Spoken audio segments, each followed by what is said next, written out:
Perspektif. Dengan saya Faisal. Dan saya Ani.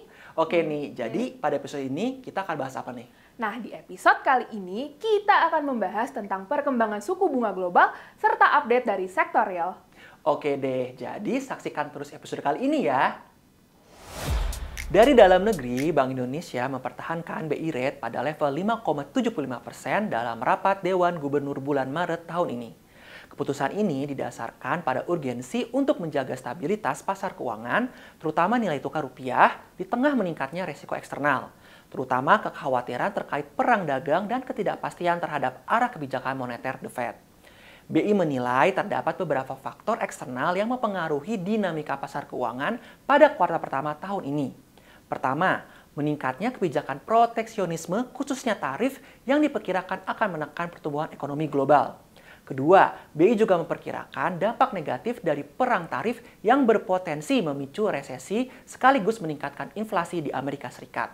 Oleh karena itu, BI memperkirakan The Fed hanya akan melakukan satu kali pemotongan suku bunga pada tahun ini.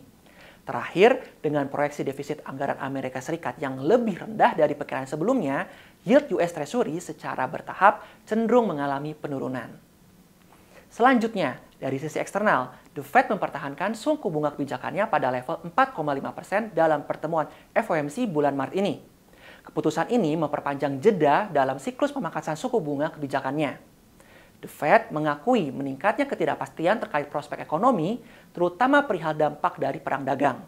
Namun, The Fed tetap mempertahankan proyeksi pemangkasan suku bunga sebesar 50 basis point tahun ini, atau tidak berubah dari perkiraan pada bulan Desember 2004 lalu. Sementara itu, proyeksi pertumbuhan ekonomi Amerika Serikat direvisi turun, dengan pertumbuhan ekonomi tahun ini kini diperkirakan sebesar 1,7% atau turun dari sebelumnya 2,1%. Sementara itu, proyeksi pertumbuhan ekonomi untuk tahun 2026 dan 2027 masing-masing dikoreksi dari 2% menjadi 1,8% dan dari 1,9% menjadi 1,8%. Sebaliknya, estimasi inflasi Amerika Serikat untuk tahun 2025 dinaikkan dari 2,5% menjadi 2,7%. Dan untuk tahun 2026 dari 2,1% menjadi 2,2%. Sementara itu, proyeksi untuk tahun 2027 tetap di 2%. Tingkat pengangguran kini diproyeksikan mencapai 4,4% pada tahun ini, atau sedikit lebih tinggi dari perkiraan sebelumnya yang sebesar 4,3%. Sementara proyeksi untuk tahun 2026 dan 2027 tetap stabil di 4,3%. Update perkembangan sektor real kali ini akan diawali dari kinerja penjualan retail. Bank Indonesia melaporkan indeks penjualan retail pada Februari 2025 sebesar 213,2 atau tumbuh 0,8% secara bulanan. Hal tersebut sejalan dengan persiapan masyarakat memasuki bulan Ramadan dan Idul Fitri di bulan Maret dan April tahun ini. Namun demikian, jika dibandingkan dengan kondisi Februari tahun lalu, indeks penjualan retail justru terkontraksi sebesar 0,5% year on year yang disebabkan oleh kontraksi pada kelompok barang, makanan minuman dan tembakau, serta peralatan rumah tangga lainnya. Selanjutnya, pada Februari 2025, indeks kepercayaan konsumen atau IKK tercatat sebesar 126,4. Masih berada pada level optimis, namun lebih rendah dibandingkan level Desember 2024 dan Januari 2025. Jika dilihat berdasarkan komponen penyusunnya, penurunan IKK di bulan Februari ini disebabkan oleh penurunan ekspektasi konsumen terhadap kondisi ekonomi di masa depan.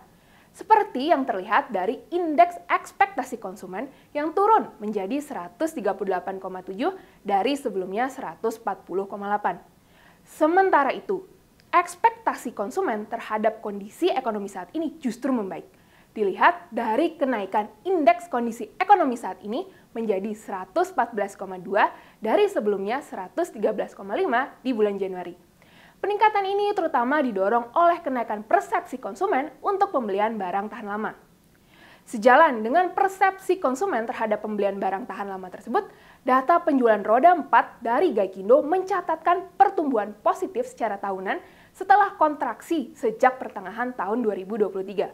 Di bulan Februari lalu, penjualan wholesale mobil mencapai 72,29 ribu unit, naik 16,9% secara bulanan atau 2,2% dibandingkan Februari tahun lalu. Lebih lanjut lagi, penjualan motor juga mencapai 581,3 ribu unit, atau tumbuh sebesar 4% secara tahunan. Hal ini merupakan pertumbuhan tahunan positif pertama dalam 4 bulan terakhir. Adanya pameran otomotif serta insentif pajak absen di beberapa daerah menjadi pendorong pertumbuhan penjualan kendaraan di bulan Februari ini. Kedepannya, kami melihat masyarakat Indonesia masih optimis, yang terindikasi dari IKK yang masih berada dalam level optimis.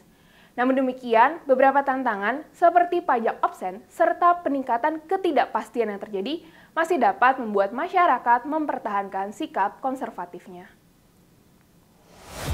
Nah, Mas Faisal, melihat data-data tadi nih, berarti kita masih memperkirakan BI Rate akan tetap dipertahankan di level 5,75% hingga akhir tahun ini ya? Bener banget nih, karena peran BI dalam menjaga stabilitas masih sangat diperlukan. Nah, demikian perspektif kali ini. Sampai jumpa di perspektif selanjutnya.